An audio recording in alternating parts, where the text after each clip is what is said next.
देख रहे हैं BN24 लाइव, सच्ची और पक्की खबर। बड़ी खबर आ रही है राजधानी पटना से, जहां चर्चित कारोबारी गोपाल खेमका हत्याकांड का पटना पुलिस ने खुलासा कर दिया है। इस हत्या की साजिश किसी और ने नहीं बल्कि जाने माने बिल्डर अशोक शाह ने रची थी। जमीनी विवाद को लेकर अशोक शाह ने 1.5 महीने पहले ही शूटर उमेश यादव से 4 लाख रुपए में सौदा तय किया था, जिसमें 50,000 एडवांस दिए गए थे। पुलिस की गिरफ्त में आए उमेश ने पूछताछ में कबूल किया कि उसी ने गोपाल खेमका की हत्या की और एडवांस की रकम बच्चों की फीस भरने में लगा दी। पुलिस ने हत्या में इस्तेमाल हथियार, बाइक, कपड़े और 59 राउंड कारतूस बरामद कर लिए हैं। डीजीपी विनय कुमार और पटना एसएसपी ने प्रेस कॉन्फ्रेंस कर इस पूरे मामले की जानकारी दी। वहीं अशोक शाह का आपराधिक इतिहास भी सामने आया है, जो पहले भी कई हत्याओं में संलिप्त रहा है। पुलिस का दावा है कि जल्द इस केस से जुड़े और भी खुलासे किए जाएंगे। घटना स्थल से सूत्र प्राप्त हुए थे, जो वहां पर लगे कैमरे से जो सूत्र प्राप्त हुए थे, जो मोटरसाइकिल के संबंध में जो सूचनाएं दिखी थी, जो शूटर था उसका जो हुलिया मिला था, जो कपड़े पहने थे, इन सभी के आधार पे पूरे शहर के जो सीसीटीवी कैमरे थे उसे एक के बाद एक सबको लेकर के और उसको तकनीकी साक्ष्य संग्रहित किया गया। जहां तक ट्रेस मिला उस मोटरसाइकिल का, वहां तक तकनीकी जो एसआईटी की टीम है वो गई।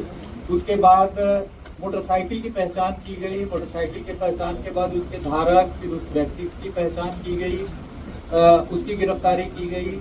उससे पूछताछ के बाद अन्य आयामों को इसमें उद्घाटित किया गया है। इस संबंध में जो घटनाएं हुई है, ये पूरे इस गोपाल खेमका जी की हत्या के परिप्रेक्ष्य में, इसके संबंध में पटना सीनियर एसपी आपको विस्तार से अभी बताएंगे कि किस प्रकार से इन्होंने किया है। और इसके बाद यदि कोई सवालात होंगे तो यहाँ पर एडीजी ऑपरेशन कुंदन बिश्नोई जी, रेंज आईजी पटना जितेंद्र राणा जी और पूरी पटना की टीम और एसटीएफ की टीम है।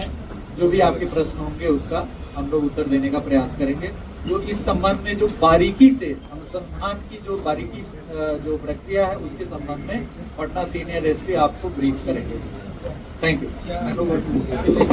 जब अनुसंधान शुरू किया गया तो जहां पे घटना हुई थी उसके बाद सीसीटीवी का अवलोकन किया गया और वैज्ञानिक अनुसंधान प्रारंभ करते हुए जहां पे रिट्रीट हुआ था उस डायरेक्शन में आगे बढ़ा गया। इसी क्रम में बढ़ते बढ़ते हम लोग जहाँ पे जो अभियुक्त था वो जो भागा था उस घर तक पहुँचे। वहाँ पे जब छानबीन की गई तो एक मोटरसाइकिल हम लोग को मिली। मोटरसाइकिल के नंबर का टेम्परिंग करने की कोशिश की गई थी। जब उस मोटरसाइकिल के पास वाले घर की सर्च की गई तो उस घर से जो अभियुक्त जो कपड़ा पहने हुए थे वो बरामद हुआ, जूता बरामद हुआ, मास्क बरामद हुआ। उस घर में जो व्यक्ति थे उनको लाया गया पूछताछ करने के लिए। उनका नाम उमेश यादव। जब उनसे गहन पूछताछ की गई, इसके बारे में गहराई से पूछताछ की गई तो उनके द्वारा इस घटना की संलिप्तता स्वीकार की गई। साथ ही में उनके द्वारा बताया गया कि इस घटना में जो उनके द्वारा इस्तेमाल किया गया हथियार था वो घर में छिपा के रखे हैं। ये जब उनको बताया गया उसमें उनके घर के ऊपर वाले फ्लोर पे जो उनके भाई का फ्लोर है, घर है, उसमें ये बंद कमरे में रखे हुए थे। उस जगह की जब छानबीन की गई तो इनके घर से 59 राउंड गोलियां बरामद हुई। 56 राउंड 7.6 का था और 3 गोली 9mm का था। उसके अलावा जब घटना में जो इस्तेमाल हथियार था उसके साथ 2 मैगजीन मिला जिसमें 14 राउंड गोलियां थी। इसके बाद जब इनसे और पूछताछ की गई तो बताया ये कि अशोक शाह का नाम लिए, ये इनको करीब 1.5 साल से जानते थे। दोनों ही बिहार शरीफ के थे और एक शादी के फंक्शन में मिले थे। तब से ये उनके लिए छोटा मोटा काम करते थे। करीब 1.5 महीना पहले इस षड्यंत्र को रचा गया था और इसमें इनको पहले लाया गया था कि ये शूटर और हथियार को इंतजाम करे। इस क्रम में पैसे भी दिए गए थे और उसमें बताया गया था कि अग्रिम में 50,000 रुपये दिए गए थे और बाकी काम होने के बाद 4 लाख की बात हुई थी इसमें। ये पहले अपने आसपास के जो शूटर रहे हैं उनसे कांटेक्ट किए ये। उसी क्रम में इनके इलाके में रहने वाले विकास राजा से मुलाकात हुई। इसमें उनसे सेटिंग करने की कोशिश की गई।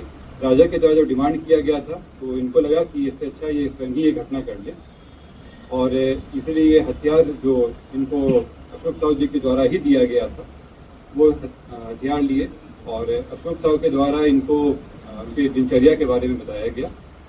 ये एक रेगुलर